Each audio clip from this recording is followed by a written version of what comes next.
What's going on, Hokies fans? A new week and a new opponent. This time, they roll into Blacksburg. The Marshall Thundering Herd takes on Virginia Tech for week 2 of the 2024 college football season. We're going to unpack it all. It's episode 372 of the Tech Sideline podcast, and it starts right now.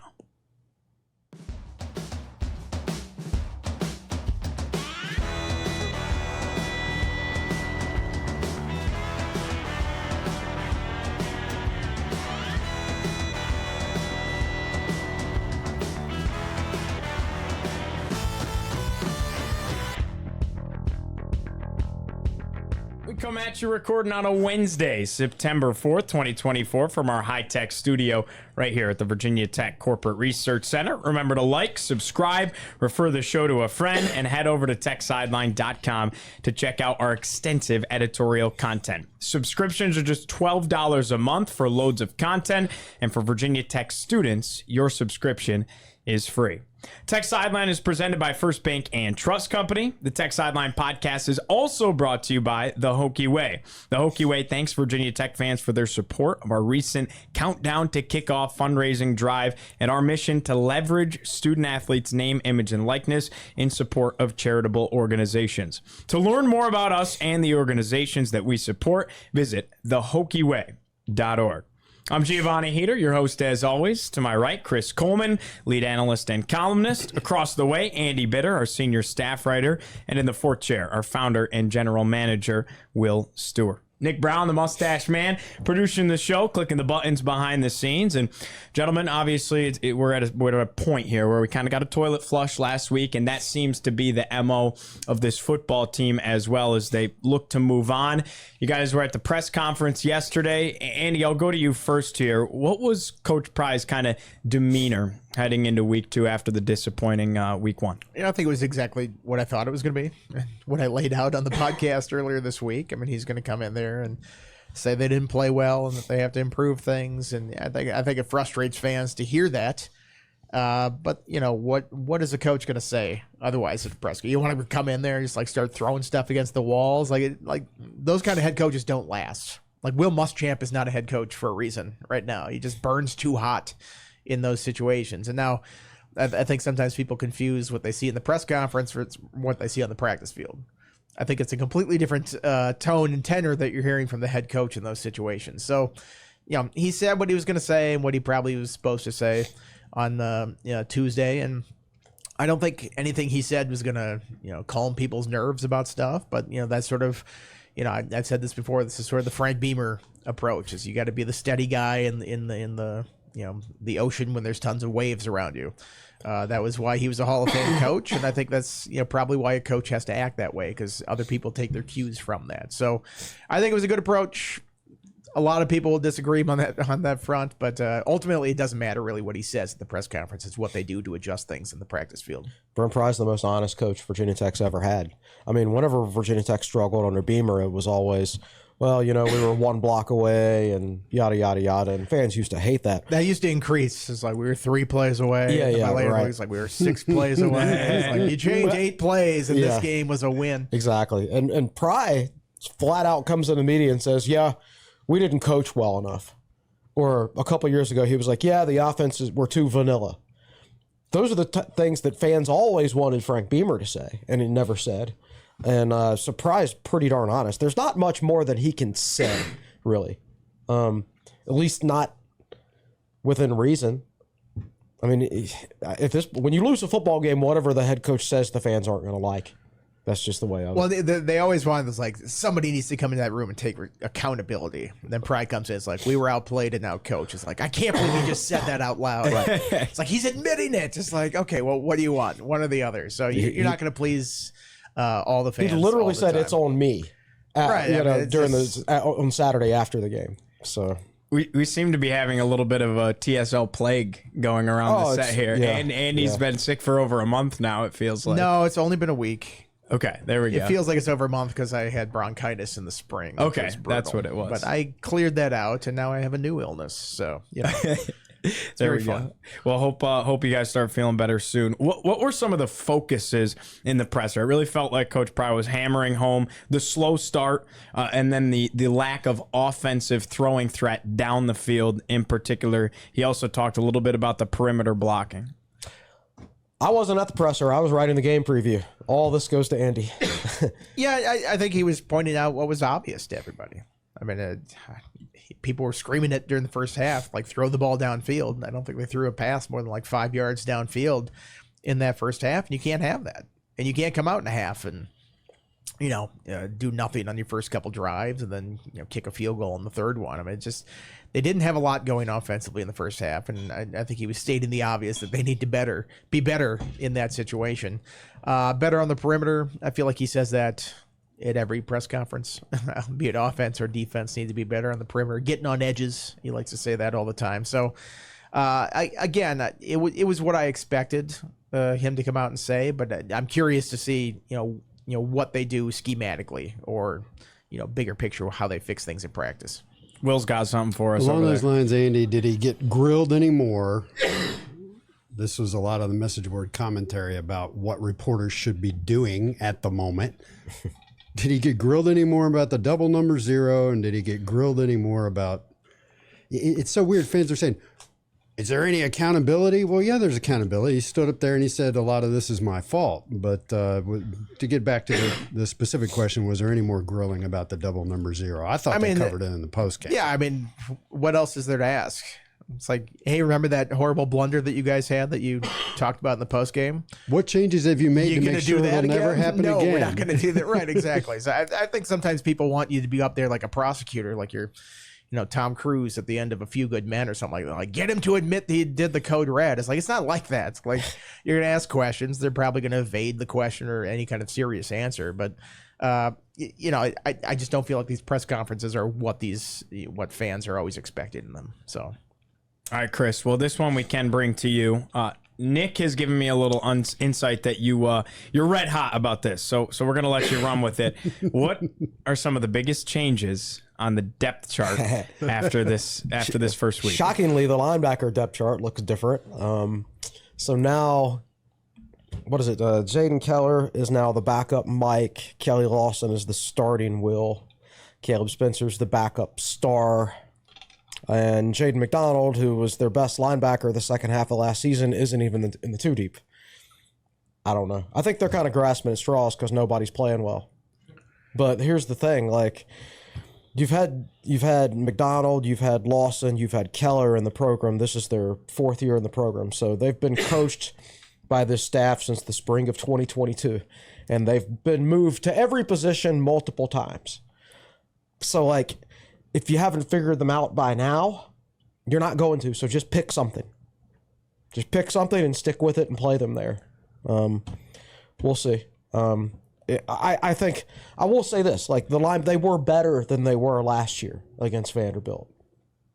Like, Sam Brumfield was pretty much bang average. Well, guess what? That's a huge improvement over Virginia Tech's linebackers from a year ago, who were both amongst like the bottom 10 linebackers in the country in terms of grades. And Kelly Lawson was much better this year or against Vandy than he was last year. But last year he was, again, one of the worst grading linebackers in the country. These guys were pretty average this game. That is an improvement over last year. Not as good as what you want, but it is an improvement. But again, they've all moved so much that, like, moving them more isn't going to help at this point. They are what they are. So just pick a spot and keep them there. That's my take, but I seriously doubt that's going to happen. I know this. So Kelly Lawson started the spring, started August camp as the 3rd string Will. And then he was the backup Star. And then this past week, he was the 2nd string Will, and now he's the 1st string Will. That's the 4 spots that we know of. He's been on the depth chart during the course of the preseason. And again, I don't think anybody's playing as well as they want them to play, so they're just kind of grasping at straws at this point. But these guys are redshirt juniors, and you just put them somewhere at this point. Like, continuing to move them is not going to help. You're not going to magically figure out something because you've already tried these guys everywhere anyway. So just pick something and go with it. Well, somebody was going to be the odd man out. I mean, there's going to be a 4-man rotation. They had 5 guys on the inside. I mean, Brumfield is clearly the Mike. They love Lawson's upside. Caleb Woodson is going to get on the field somewhere. I think they're really excited about his future, so they want to get him more and more reps. And then it's like, what do you do with Keller and McDonald at that point? You got to have a backup Mike somewhere. It kind of felt like we called this with Keller in the spring when they kept saying it's finally making sense for him. It's coming together. It's like, I've fallen for that trap before, and every year it seems like it's the same thing. And now, we'll see what kind of reps he gets and how many snaps he gets on Saturday, but kind of feels like the same thing again, where it's like, okay, we heard about him all off season, then it wasn't quite clicking as much, and now he's in the backup role again. So we'll see how it plays out going forward, but I think some of us saw this coming at least a little bit. Nick had teed this up like Chris was going to start throwing things and lighting the set on fire. So I was a little bit disappointed. I just shake my head and laugh at it now. I'm past. You need the a point. license plate that says no rotating linebacker. Always be redshirting and no rotation of linebacker. There we go. We can start adding to the set here.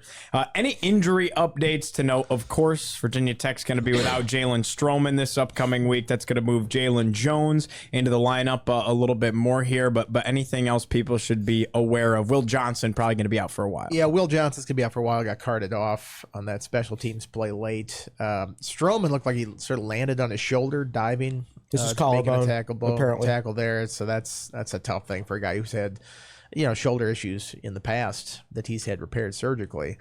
A lot of people ask me about Drones. I think that's just cramping at the end of the game. Tootin, got some questions about him. This is Wednesday. We'll be out practice later, so we'll see if those guys are out there. I would imagine they are, though. And Nick Gallo's probably not going to play this week. And the way things have gone, coming back from the ACL, and people say, "Oh, well, Stephen Gosnell came back." First of all, that's a super freak coming back from an injury like that. And second of all ACLs are different, and the amount of damage, what exactly is damage in the knee, everything's all different. So it's tough to compare apples to apples with that. But Gallo sounds like he still needs a little bit more time right now, and not seeing him on the. I doubt we'll see him on the field this Saturday. And there's more weight on Gallo's knee than there is on a wide receiver's knee, of course. So that always helps for a wide receiver from a recovery standpoint. You talk about the whole next man up thing when a guy goes down, and we talked about going into the year, man. One guy that Tech could not afford to go down in a lot of ways was Jalen Stroman. Unfortunately, that's what takes place. Feels like Quentin Reddish is going to have his snap count kind of skyrocket because of it. He is. I think he's going to play a lot more. I think you'll see Mansour Delane at safety, too. I mean, he is essentially the 4th guy right now until somebody else can step up and practice. And, who's that going to be? I mean, they got Devin Alves listed as the 4th guy right now. He's been here 3 years, hasn't really made any headway on the depth chart. Braylon Johnson's worked between the two. Caleb Spencer sounds like he might work back there some as well. I would imagine in the short term, if it's going to be like this for a couple weeks, if it's truly a collarbone or a clavicle thing that he's dealing with here, that you're going to see a lot more Mansour at safety in the game, because otherwise you're putting a true freshman in that situation, and that's sort of harrowing if you're a head coach and you got a true freshman starting at safety on the back end there. So I agree. And then that's exactly what they did last year, right? They put a true freshman back there instead of moving Mansour Delane.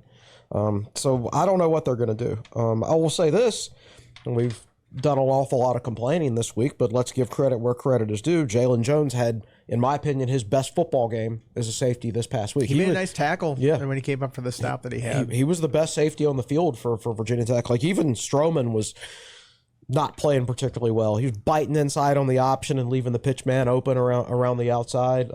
Wasn't having his best game. And Mose had 7 tackles. He also got hurdled on one of those plays. 3 missed tackles coming through. So, things to tighten up there, and we'll see Jalen. We talked to him this week at the press conference. I'll actually be writing about him tomorrow.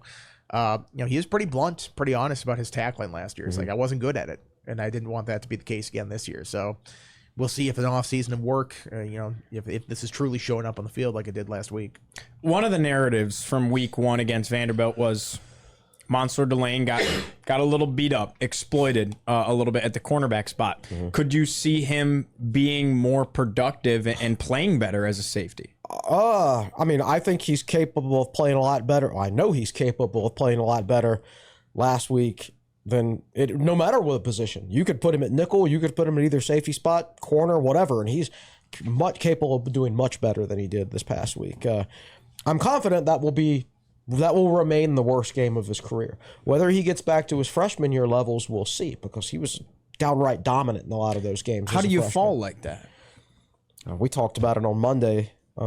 I just think he's a unique. I think it's all mental. It's all mental, and he's been one of Virginia Tech's most sought after players in the portal. And his brother being a 5-star recruit drives everybody's market value up, and I think it's easy to lose focus as a young person when things like that are happening, and I worry that that's part of the issue with him. It could just be a bad game too. Could be. I mean, it happens. You remember the Cincinnati game in 2012 at FedEx? They targeted Anton Exum quite a bit in that game.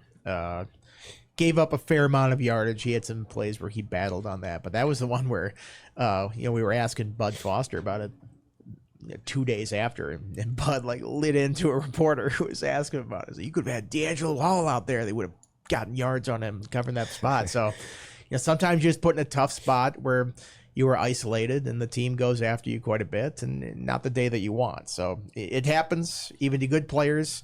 I'll be interested to see how he bounces back in this game coming up this week, because Marshall threw the ball.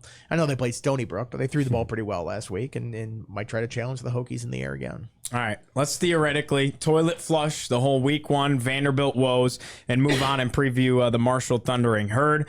Kickoff 4:30 p.m. inside Lane Stadium. The CW, right? CW. And get this, folks. Get the bunny ears out, folks. Tom Brenneman is calling that game on the CW. If you guys don't remember, he's the former Reds broadcaster, and in the world of broadcasting, he has kind of been executed in a lot of ways. And wasn't he Virginia Tech's play-by-play guy? His dad. His dad was. Way back in the day. Way back in the day. Okay. So he makes his not return. playing Boston College and Castellanos. Yeah.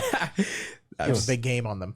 I've seen a lot of jokes rolling around about that. And if you don't know who Tom Brenneman is, you can look it up and find it very quickly. But he's calling the ball game on TV. Will, what you got? Very important question. Is it called the CW still, or is it CW?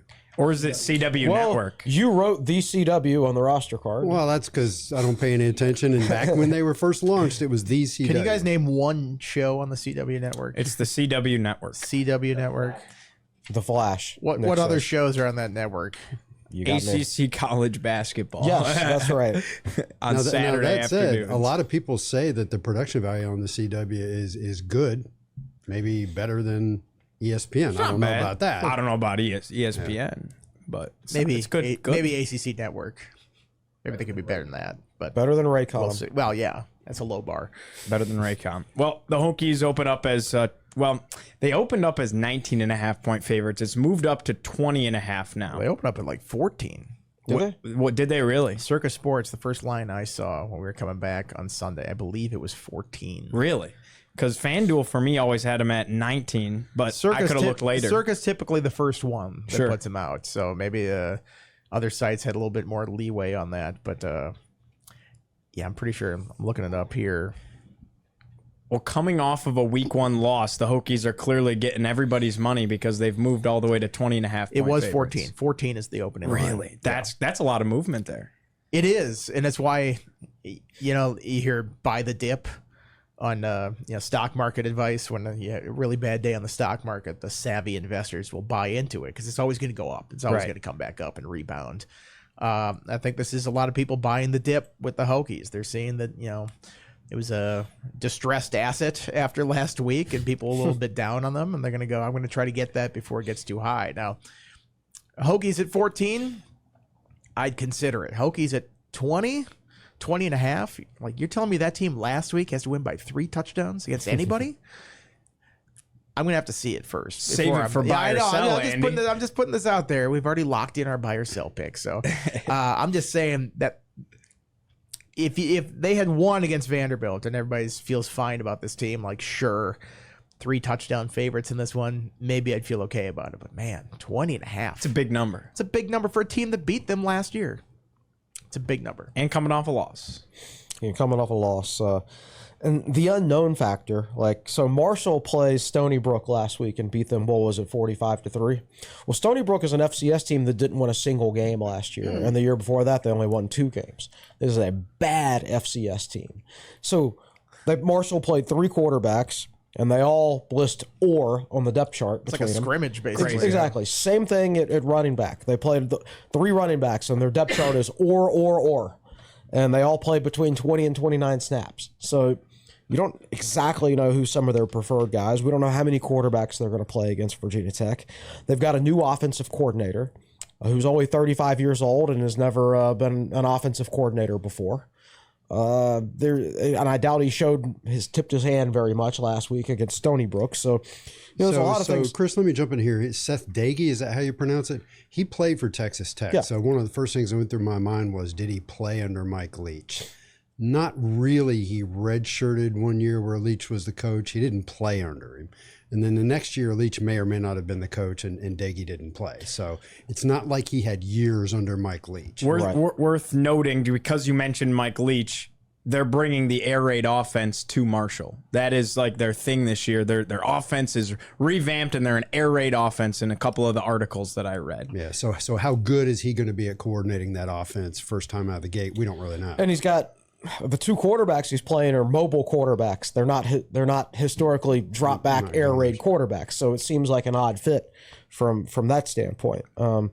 Just so much, again, we just don't know. They lost Rasheen Ali. Rasheen Ali was like their only good offensive player last year, and he's the one that torched Tech for 179 yards and 2 touchdowns. He plays in the NFL now. They don't have a big power runner, like him that we know of. On paper, they're not as dangerous as they were last year. But again, it's plenty of unknown factor. Well, this this early is in the sort of season. a whiplash from an offensive style going from what was essentially a lot of triple option last week to now you're going up against an air raid team. So, that'll be an adjustment for the Hokies to go from one extreme to the other in terms of what they're defending. Just one more thing to add to this. Tech leads the all-time series, 10 games to 3. They're 9-0 when playing Marshall in Blacksburg. They lost to Marshall last season, 24-17, the final score in Huntington. Like we mentioned, it marked the first loss for Virginia Tech on the road against Marshall, and the first loss overall against Marshall since 1940. That was the last time Tech had lost to the Thundering Herd. Marshall is also added a total of 40 new players. So you talk about turnover. Very, very different team compared to last year. Wanted to start, guys, because it is just only week 2, by kind of recapping what they did last season. It's been close to 30 years since the program was an FCS powerhouse back in the day, but it's been 9 years since they had that crazy stretch. They went 33-8 from 2013 to 2015. They've had some nice wins in between there. It's the 4th season under head coach Charles Huff. Last year they finished 6-7. They were 3-5 in the Sun Belt. They went 5-1 at home, 1-5 on the road. But this is what was intriguing to me about this team. They started scorching hot. They had wins over Albany, okay, but then they beat ECU. ECU had a down year last year, so maybe that doesn't say a ton. They beat Virginia Tech, and then they beat ODU, and then all of a sudden cooled down after that 4-0 start. They lost 5 straight. The losing streak was sparked by a 48-41 loss in Raleigh to NC State. So, I mean, NC State went 9-3 last year. They kept it close with a tough Wolfpack team on the road in Raleigh. You know it's a tough place to play. And they were in that game before they just kind of fell off a cliff. They ended up playing in the, get this, how about this for a name? Scooter's Coffee Frisco Bowl in Texas. They lost the bowl game. But again, that game for Tech was kind of when we hit the panic button. It dropped them to 1-3. Sometimes it's all about timing. I think if by the end of the season last year, Marshall would have gotten stomped by NC State. They got worse as the season went on, and I haven't thought for the last 4 years or so that Marshall was well coached offensively. And again, they've got another offensive coordinator coming in this year. They didn't have good quarterback play with Cam Fancher last year, and that was the thing about last year's game. I think they threw the ball about 25 times against Virginia Tech when they were running it down Tech's throats, and then he threw 2 picks. So you're like, why? Why are you throwing the ball? Why are you taking your weakness and attacking Tech's strength when you've got a running back that's just running it down their throats? And in the end, that's why the game was close. Virginia Tech did the opposite. Well, did the same thing, except it was the opposite. They took a passing game that was really struggling at that point in the season and passed it 35 times. And Tech only had 160 passing yards on 35 attempts. 35 attempts, yeah. And 19 completions. Tootin had 9 carries for 88 yards. And so Tech got away from their strength, and the secondary was considered Marshall's strength. Tech got away from their strength and started attacking Marshall's strength with its own weakness. And for a time, Marshall kind of did the same thing. It was a game of like two offenses that weren't very well coached that game. So it was interesting from that standpoint. Marshall's got new leadership on the offensive side of the ball. We don't know exactly what it's going to look like. It doesn't scare me as much as the unknown last week because, Doege's a 35-year-old first-time offensive coordinator. The new Vanderbilt coaches are very experienced, and they've got a top-notch quarterback to boot. And I just don't quite see that with Marshall. With a lot of continuity. Right. So they played 3 quarterbacks last week. Actually, the guy who's listed as their starter actually only played 18 snaps. The guy who's listed second on their depth chart played 42 snaps. Cole Pennington, the son of Chad Pennington, played 10 snaps. So you don't know exactly what you're going to get there. Seems like their top 2 guys are mobile quarterbacks, but they're also trying to spread the field and run air raid. Pennington would seem to be the quarterback you want to do that with. So, again, there's a lot of unknown here. Yeah, Marshall's just such an interesting program to me. Like, Charles Huff's done all right there in the last couple of years. He's been to a bowl game every year up there. I don't feel like they are in love with him up there, though. Like, it's just sort of like this tenuous relationship that they have. And then certainly, they went 9-4 in 2022 and then 6-7 last year. I think just life in that group of 5 is tough. And when there's just no continuity from year to year on the roster, you mentioned the 40 new guys on the program. I think people kind of look around and go, what's going on with this program? Why can't keep anybody? And it might not be, maybe the coach has a hand in that, and maybe it's just in this day and age where there's opportunities for guys to go elsewhere and perhaps make a little bit more money. That's just what you're going to see. But it's an interesting program to me because it used to be just like this rock solid, one AA power back when it was called that, and then they move up and. You get Byron Leftwich coming out of there, Chad Pennington. I mean, you were at the Byron Leftwich game here, right? I was. I covered that game. Did you really?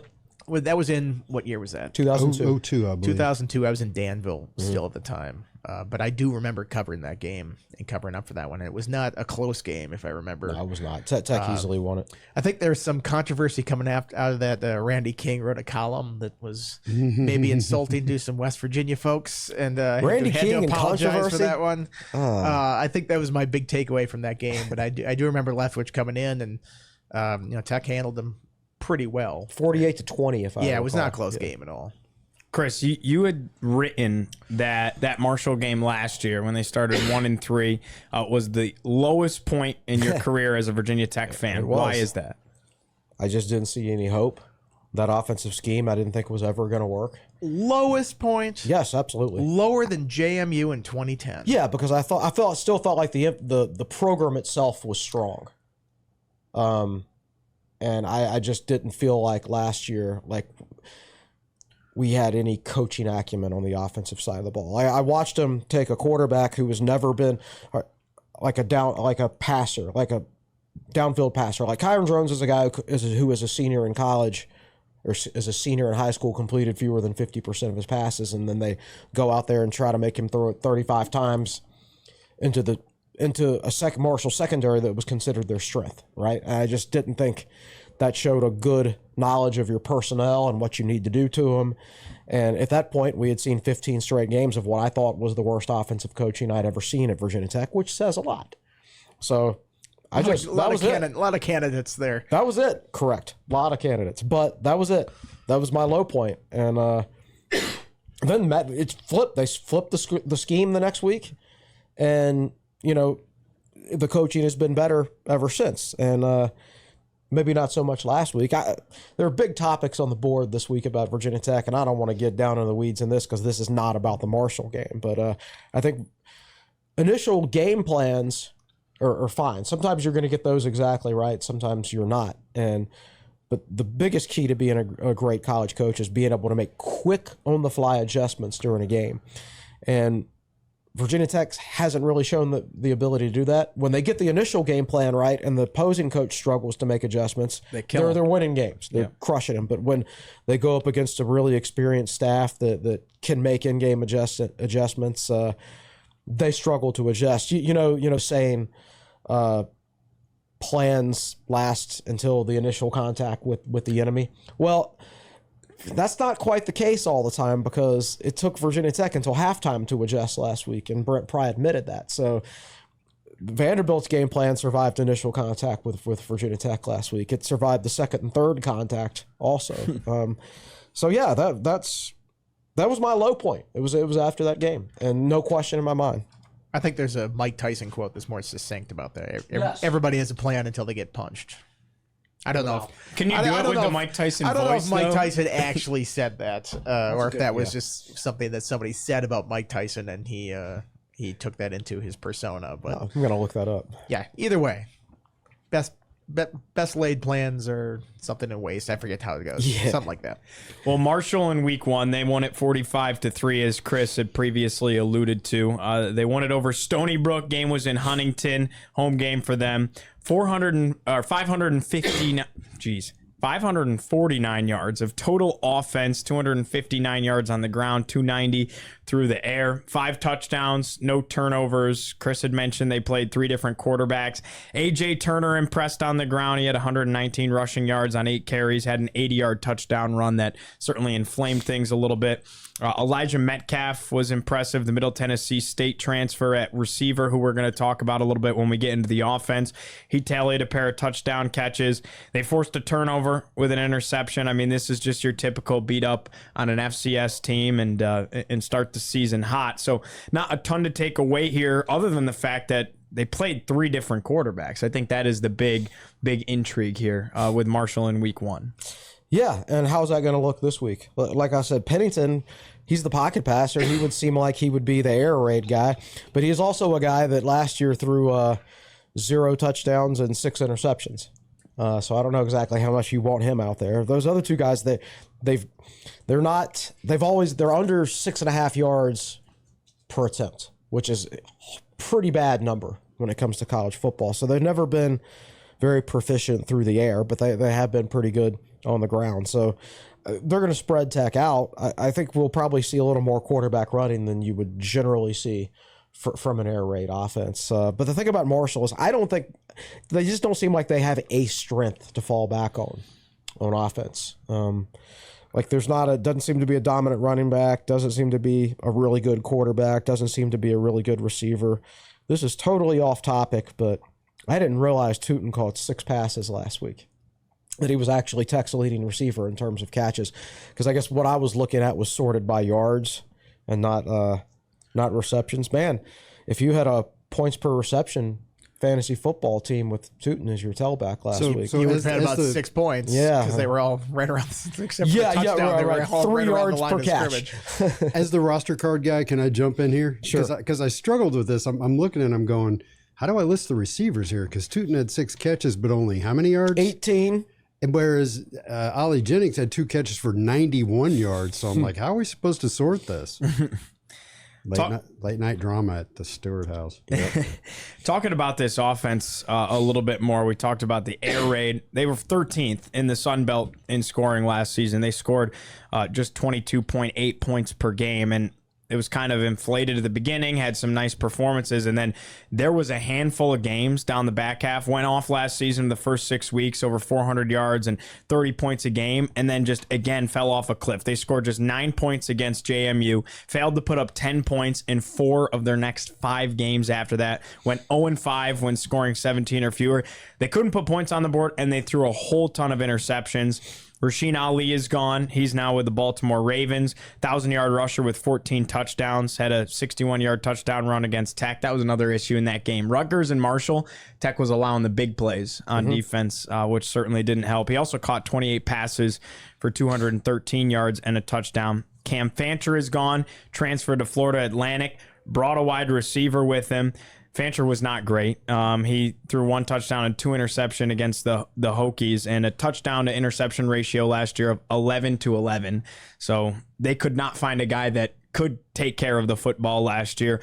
But when you do look at their running backs that return, Ethan Payne comes back, 72 carries, 301 yards last season, did not score a touchdown, but he was the second leading rusher behind Rasheen Ali. And then Jordan Houston, they get him from NC State, sixth rusher on a very run-heavy NC State team that was actually led in rushing by Brennan Armstrong, their quarterback.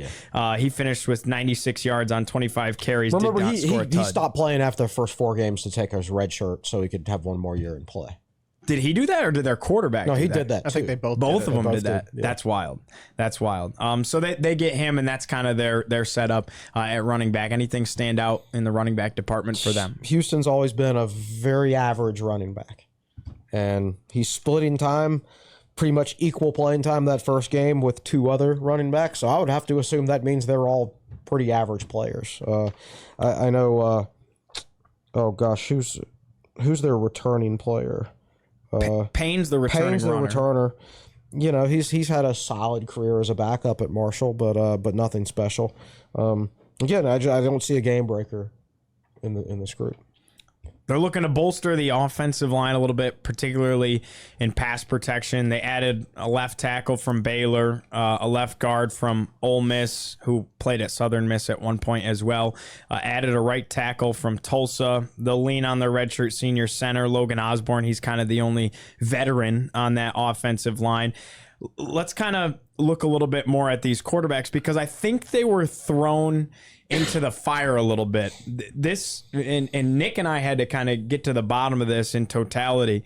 They originally brought in Mitch Griffiths from Wake Forest to play quarterback, and then he decided to retire from football before the season started. On LinkedIn. He announced it on LinkedIn. Right. It's like nobody's paid attention to LinkedIn. That's a Interesting. weird place to put it. He just posted I'm looking for a job. So they're sitting here trying to figure out, and I thought that was funny because I remember we were all joking, all the SMA interns, that Chris last week just said Wake Forest went out there with Mitch Griffiths, and he stinks. And I was like, well, that was a crazy stray for poor Mitch Griffiths, and we almost played him this week. I know, and I would have felt better about it if Tech was, but because he was not good last year, just not a great decision maker. They list 3 quarterbacks, right? It's Stone Earl. well, he's technically listed second on their depth chart, Right. But he played the most snaps. He's the probable starter heading into this week. I don't know if you'd say starter or the guy who will play the most snaps. He played 42 snaps. Sure. And Transfer from North Texas. right, and then Braxton played 18 snaps and Pennington played 10 snaps. Earl's been a good runner historically. Pretty low percentage passer, pretty inefficient passer in his limited playing time for his career. Braxton was their most prolific passer last week. But again, you're playing Stony Brook. How much? I mean, Marshall would have gotten more out of that game if they just scrimmaged themselves. Sure. To be honest with you, as far as getting a feel for their talent level and things like that. So I don't know.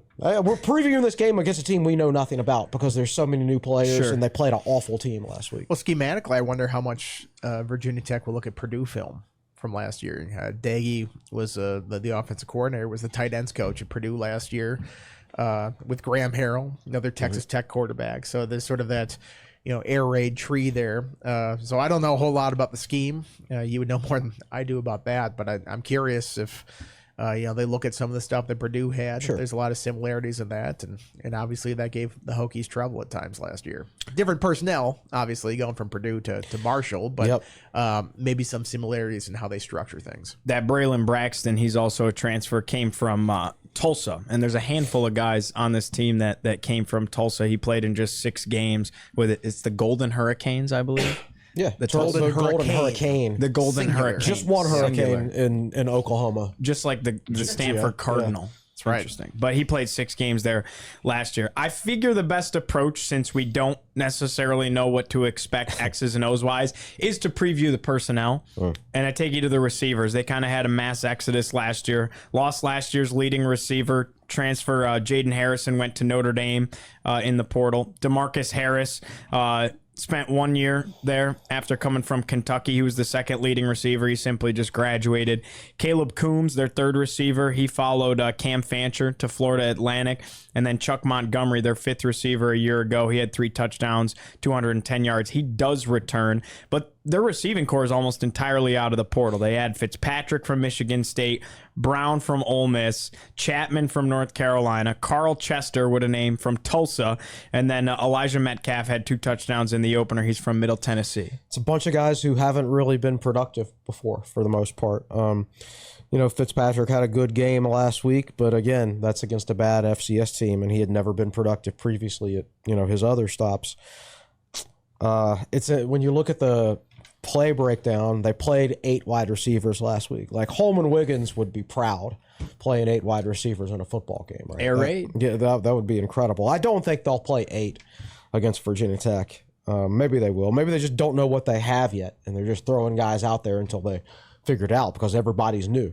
The offensive coordinator's new. Most of the receivers are new. I'll tell you what, the guy who scares me is their slot receiver, Elijah Metcalf, from Middle Tennessee, where he played with Jalen Lane. Middle Tennessee must be the best recruiting slot receiver school in the country, because this Metcalf guy is good. Like, he caught like 59 passes or something like that a couple years ago. I want to say he did. I think he transferred to Marshall last year, but must have gotten hurt and didn't play. But had a 69-yard touchdown against Miami, I believe, a couple years ago in that game where the Middle Tennessee upset the Canes down in South Florida.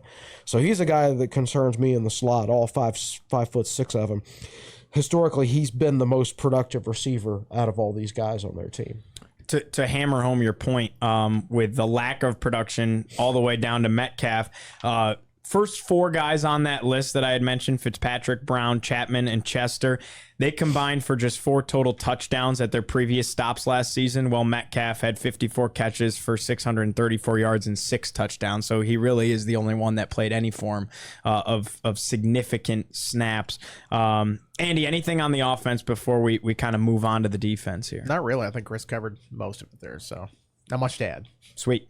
As always, Tech Sideline is presented by First Bank and Trust Company as our presenting sponsor. First Bank and Trust Company's support has been invaluable to TSL, helping us to bring you all the great content across all of our platforms. They offer a variety of checking and saving account options that are sure to meet your banking needs, including free checking.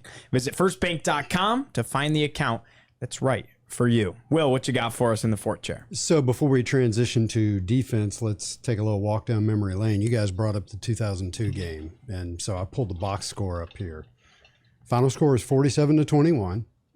Virginia Tech over Marshall. If you remember, Virginia Tech's stars back then were Lee Suggs and Kevin Jones. Did they both go over 100 that night? And how? I looked up the box score too.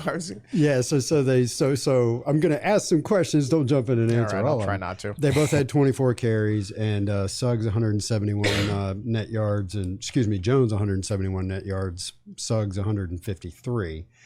The Hokies ran the ball 66 times, passed it 12. That's awesome. And if you remember, this was 2002 when Brian Randall was first starting, right? True sophomore, yeah. Yeah, and so I remember some of the criticism after the game, let the guy throw the ball, and Frank's like, have you seen my running backs? And so... And how many wide receivers on that team can you name? Ernest Wilford and who? Sean Witten? Right. I mean, there's just Okay. that's not an offensive shot. Virginia Tech had no wide receiver depth back then. So, and then you've got 2 NFL running backs. Of course, you're going to run the heck out of the ball. So the Virginia Tech receiving for that game was Sean Witten had 2 catches for 44 yards. Ernest Wilford had 2 catches for 49 yards, and Doug Easlick had a catch. The fullback For 8 yards. Yeah, they completed 5 passes, scored 47 points. Doug Easlick also had 50% of Virginia Tech's receptions in the 2003 Miami game. Which means he caught 1 pass. Because they completed Tech 2 went passes. 2 for 11 or something. It's 2 for 9, I think, in that 03 game against Miami. Hokies took a 33-0 lead early in the fourth quarter, and Byron Leftwich threw 3 touchdown passes in the fourth quarter to make the final score 47-21. Do you guys remember them carrying Leftwich downfield from one? Do you remember that, Andy? That wasn't that wasn't that game. Was that a different game? That was like the MAC Akron? championship game or something like that. where he did something to his knee or leg, and they had to like carry him down the field so he could stand in the pocket and hurry up throw the ball offense. again. Yeah. I mean, this Tech game, he threw for 406 yards in that game. It was so much of it was, you know, so much, as a lot of it was advertised what late. they were Yeah. gonna do. What I remember about that game is there were 3 players that I played against in high school who played for Marshall in that game. Yep. Any of them named Hairston? What was actually what was the running back from Martinsville who committed to Sac and then didn't qualify and ended up going to was he a Hairston? I don't remember. I do not know. Would he have played in this game? Keep going. Yeah, we got dead air here. One last thing that I thought was interesting in the box score. The referee was Gene Sterator. NFL rules expert and NCAA tournament rules expert. He does it all for CBS Sports. Gene is like on the TV broadcast now. He's the guy they cut to talk about plays. I always found it so fascinating about Gene that he does that for CBS, but he does it for the NCAA tournament. He does it for college football. He does it for the NFL. It's not like he's just a football guy. Like he's a rules expert now in every sport that they cover. He just likes rules. He wants order to these proceedings. Imagine being one of his kids. To answer your question, yes, he was a Hairston. Marcus Hairston. That's crazy. There's a lot of Hairstons in Southside Virginia. I remember having to take call-ins sometimes when like Martinsville calling in the game store, and there's like 7 Hairstons on the basketball teams. Like, you're gonna have to be more specific with some of the Hairstons on this thing. Hairstons and Barksdales. That's Southside Virginia. That's funny.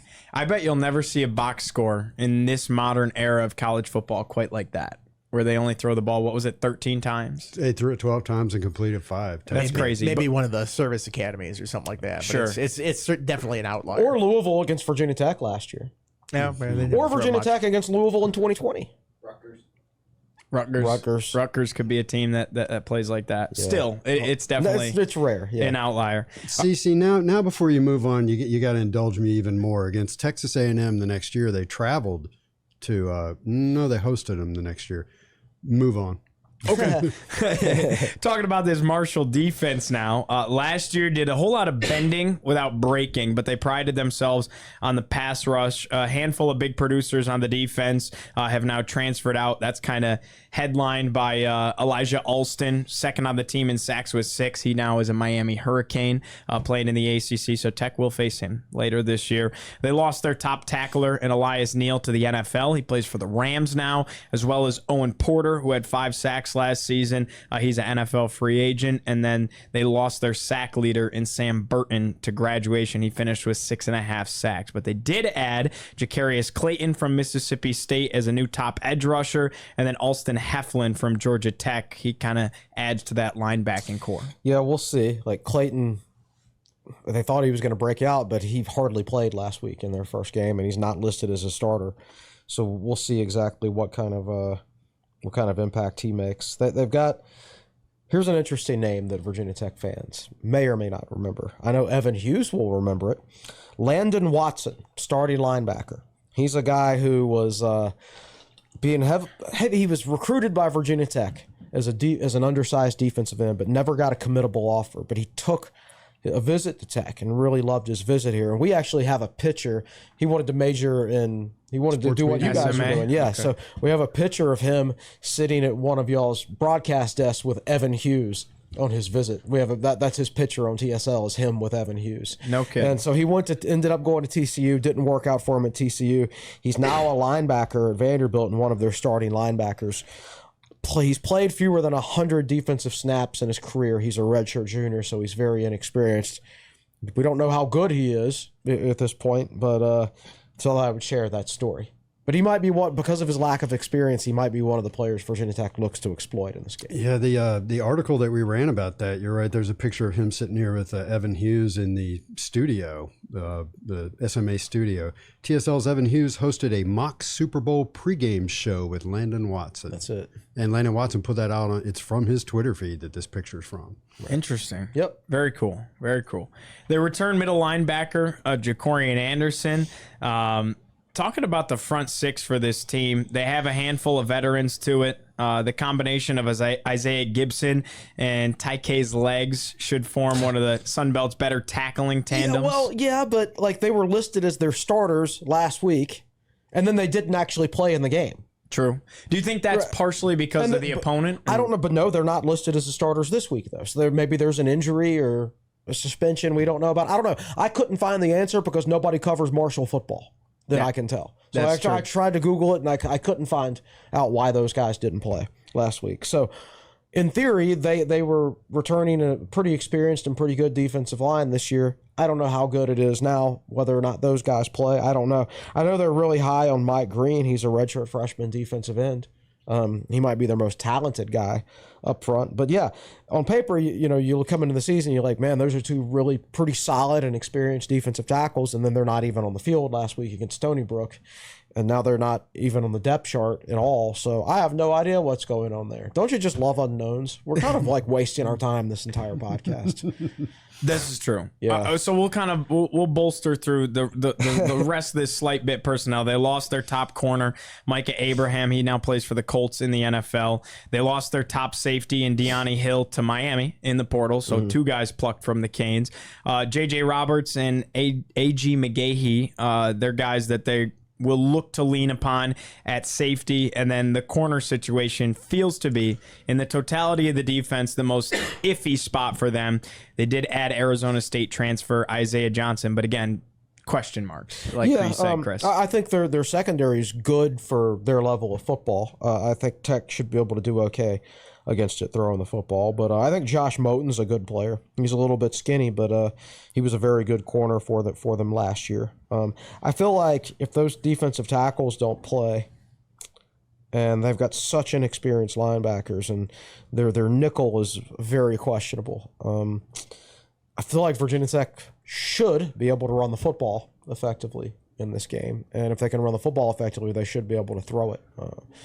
But again, like, where are those defensive tackles going to play? Where are they? It's like they've fallen off the face of the earth. Yeah, I mean, I'm just kind of based off last year, and I know the personnel has changed from last year, but, Tech ran the ball very well on this team. I mean, physically, they were just, better than them up front and had a bunch of big runs and then just stopped doing it for some reason. So you say they should be able to run the ball, should be able to pass the ball. It's like, okay, well, you have to throw the ball downfield too. So a lot of it is like, what are the Hokies going to do in this game? How are they going to come out? How are they going to adapt after last week where they didn't do so well?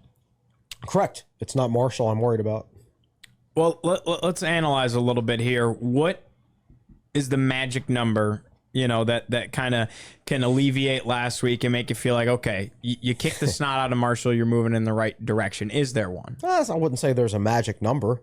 Like, I expect Virginia Tech to win this week. Now, if it's close, I'll still be concerned. Although maybe I shouldn't say that. If it's close and Virginia Tech wins, maybe I should be happy that Virginia Tech, managed to win a close game, right? I feel like playing a game like that might be helpful for Virginia Tech, so they can learn how to do some of those little things about closing. But at the same time, I'll be concerned if like this game is like really close in the fourth quarter at home against a team that Virginia Tech out talents. So I don't think there's a magic number. I just think it's more about the eye test and continued improvement. There's never a number. I mean, no matter if they blow them out, people will be like, well, Marshall's not good. It's like, what did you do last week? They'll still be thinking about the loss last week. So I don't think that's going to matter too much. And, we talked about this last week, and everybody's like, oh, what would be a good number to beat Vanderbilt by that's a good style point? Like, don't worry about style points, man. Just win the game. Yeah. Like, the difference between winning by 1 and 10 is minimal compared to winning by 1 versus losing by 1. I mean, that's where it is. Like, you got to come out. You got to win this game. If you look great doing it, fine. But as long as you win, it gets you back on the right track, and people aren't ready to burn down Lane Stadium at that point, which, I wouldn't put past people if they lose this game, that would be the reaction to it. Yeah, that would be a real fun podcast on Monday if Tech lost this game. Yeah, it would be brutal. Not going to lie. Oh, gosh, I hope we don't get there. Wow, how can Tech exploit Marshall? They're the better team across the board, but what would you like to see them kind of get back to? Is it running the football, give Tootin more carries? No question. Come out fast. Yeah. Like, don't, none of this, like, tiptoe in the water, and we're going to throw a bunch of little dink and dunk little screens and stuff like that. Like, come out and be the better team from the opening whistle. I mean, that's what they weren't last week, and, I think they showed that they were probably as good or better than Vanderbilt once they started playing in the second half. But you can't gift a team 17 points like that. You can't just throw away a full half of, offensive production, throwing screens and running to the outside and, not gaining anything. You have to, do that from the start of the game. And when you only play a 20-minute game, then you bring in the underdog. 30-minute game, I should say. You bring in the underdog, and then weird things can happen at the end. Like all of a sudden your quarterback's cramping in overtime and he can't play. So, come out, put the pillow over the face right away and don't let the upset happen at all. I mean, that's what you have to do is you have to jump on a team that's a big underdog like this and don't give them the confidence to feel like they can stay in this game. Exactly. Have the confidence to realize that you're the better team and you're playing at home. And Virginia Tech was playing on the road last week, but they didn't play with any confidence offensively early in that game. Whether that's the play calling, whether that's drones checking down too quickly, I don't know. Maybe some of both. But Virginia Tech did not come out like they were confident, like they wanted to take the game to Vanderbilt offensively. And you don't necessarily have to throw a whole bunch of deep balls to do that. That depends on the defensive alignments and things like that. But just come out and act like you're the better team and act like that you're confident and things like that. And I think if they do that, it'll take care of themselves because I think they're more talented. Kind of the weirdest preview pod we've ever had because of the question marks, and we really broke down personnel and didn't have a ton of X's and O's to get to. With that being said, let's predict. We'll start with Will. What you got on Saturday, Will?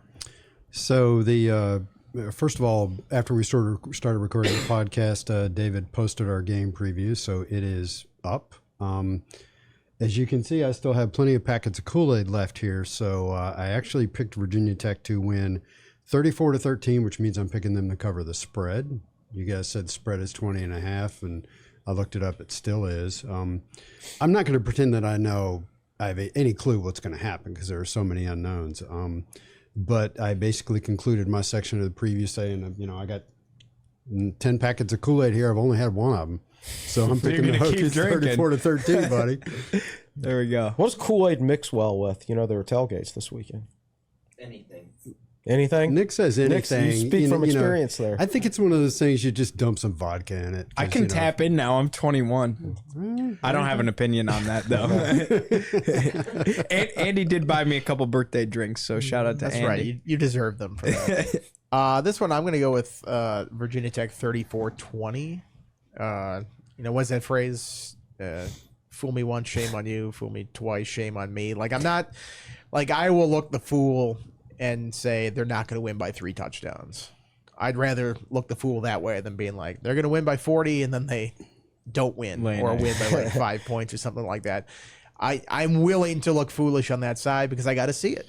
Again, I've got to see the product on the field that looks like it did at the end of last year before I'm confident that, this team, operates at that level or has that sort of, approach on the field. So, I will take less than what the cover is. That's still winning by 2 touchdowns. Does concern me a little bit going up against an air raid type defense. I think they can, are going to be able to move the ball a little bit, even if it's not always for points. But I'll take the Hokies by 14, and if they win by 27 or something like that, then that's fine. I'll look like an idiot then. I picked it 34-17, Virginia Tech. Isn't that interesting? We all picked Tech to score 34 points. Oh, I'm looking at all 5 predictions. It's a good football score. Yeah, it is. Because Gio, when Chris is done with his prediction, come over to me and I'll give you Nick's and David's also. They're all in that 30-something to in the teens range, except Andy goes for Marshall with 20. I thought about 34-20. I thought about 34-14. I landed on 34-17. It's pretty random. No great science behind that. All right, there you go. Because of you had to play in your buy or sell pick here, and I guess this will spoil it. What I decided in the buy or sell, the spread's 20.5, and I'm doing the math. I'm like, well, I have to get them to 21. So mine was 35-14. I think they put up 2 touchdowns and Tech covers. So 35-14, I guess, is where I ended up landing. What you got for Nick and David, Will? So we got David coming in at 30-16. And then Nick is your guy here. You ready for this? Oh. 45-13 Hokies. Ooh, man. Did you grow up in Blacksburg? You must have. Toss Nick some of that Kool-Aid. Yeah. Well, there's only 8 packets left. One of them's missing. What's the reasoning? Yeah. We talking about Nick? Yeah, he said he wrote it in there. Let's see. Second paragraph. Once again, Tech has been rudely awakened with another jarring loss to Vanderbilt last week. With a mixture of last year's loss to Marshall and Huntington combined with a dud in Nashville last week, both players and coaches will be highly motivated heading into the weekend. I thought they were going to be highly motivated heading into the season opener, and that didn't I think happen. they were highly motivated. They just Came out well flat. prepared and didn't play well and didn't coach well. Do you think Florida State was highly motivated to play Boston College on Monday? After They losing didn't the look opener? it. I mean, sometimes it's just we just have the wrong perceptions about teams. Right. True. And I'm willing to be wrong on that side of the ledger rather than being like, they just had a bad week. They're still, 3 touchdowns better than this team that I know it's a lot of turnover that beat them last year. It's going on a little bit. That's a little bit too many points for me to be given in picking this game, I think. To wrap up, I think you want to talk Florida State, Georgia Tech, and Boston College, whatever. You want to talk Virginia Tech versus Vanderbilt, now Virginia Tech versus Marshall, and you could name so many examples across the country. Here is the example of the modern era of the sport. With all this roster turnover, you can completely revamp your team out of the portal. X amount of guys leave, X amount of guys come in. It makes preparing, especially early in the season, close to impossible. Yeah. Where do you find all the film? Virginia Tech had to watch New Mexico State stuff to try and prepare for last week. And Nevada stuff. And it just wasn't there, right? They got torched defensively, and Vanderbilt kind of had their way, except that third quarter. First and second quarter, fourth quarter, when it mattered, Vanderbilt got it done. I mean, this just goes to show how difficult it is to get ready at the beginning of the year. We're struggling to find out what to talk about in the pod. When there's so much personnel turnover. I mean, there's always been that way with new coaching staffs, but when you combine it with new coaching staffs and transfers, and it's just a lot to have to figure out. And that's why in-game adjustments are more important than actual game plans, right? Because game plan is just based off educated guesses. You're going to get that right as much as you get it wrong. But that was Bud Foster's brilliance. A lot of teams would score against Bud Foster on the first drive of the game. And then he was able to adjust very quickly to what he saw. And they were always the right adjustments. And that's what this staff has struggled with. It took them a half to make adjustments this past week.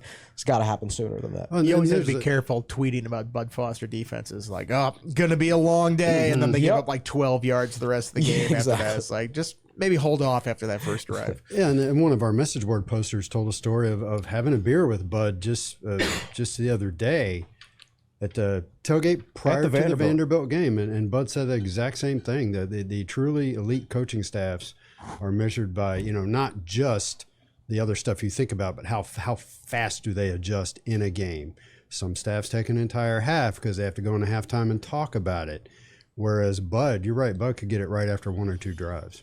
Awesome. I think that's a good end cap and a ribbon on the pod today. What's coming up editorial-wise on TSL? I know it's kind of business as usual, but we'll let everyone know. Brandon Patterson, article recapping, a video analysis of the Vanderbilt game, talking about some of the X's and O's, ins and outs. I haven't posted it yet, haven't even read it yet, but I'm anxious to see what he says. And Q&A on Friday, normal stuff. Yeah, I'll be at practice tonight, probably writing about Jalen Jones stepping in the starting lineup. I thought he was kind of an interesting one to talk to the other day, so that's coming up. Anything from you, Will?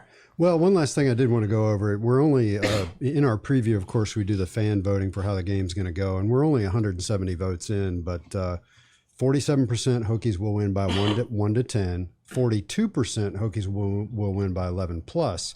So the fans, to the tune of 89% at this point, are seeing a Tech win. Now, this thing will get about 10 times that many votes before it's all said and done, but that's the early voting.